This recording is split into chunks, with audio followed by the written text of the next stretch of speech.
ABC, this is World News Saturday. Here's Aaron Brown. Good evening. The UN command in Bosnia admitted today that it has failed in its effort to stop the Serbian advance in the town of Bihać.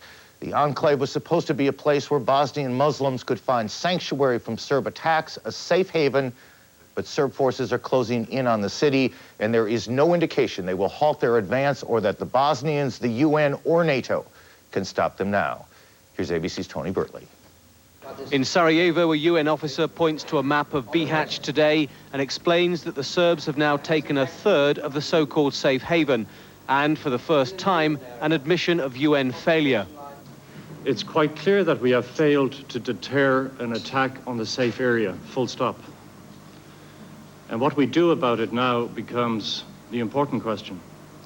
The options now are limited, with the Serbs still pushing forward. Their forces are too close to the center of Bihać for NATO airstrikes to avoid bombing civilians and UN troops still trapped there. The Serbs gave the defenders of Bihać a deadline to surrender. That deadline has now passed, and the Bosnians are still fighting.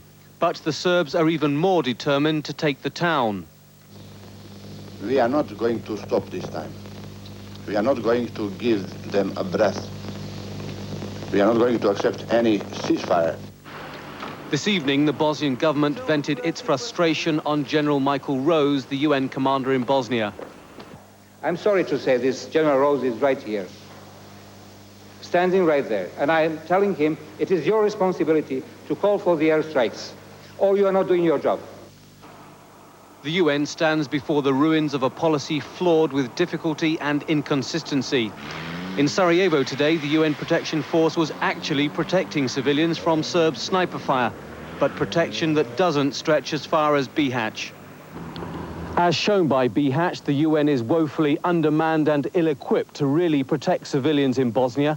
And unless there is a radical change of policy, the message to the Serbs is that they have a free hand to do what they want.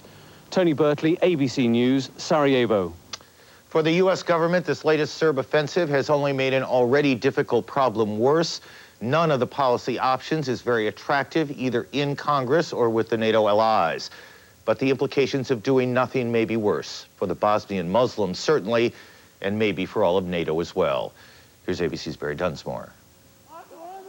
As the Serbs once again seem to be imposing their will in Bosnia, the USS Nassau amphibious group with 2,000 Marines aboard continued to sail toward the Adriatic. The Pentagon says it's a precautionary measure and the Marines will only be used to assist in any possible evacuations. But the Bosnian Serb leader today strongly criticized their deployment. It seems to me rather natural because America seems to be involved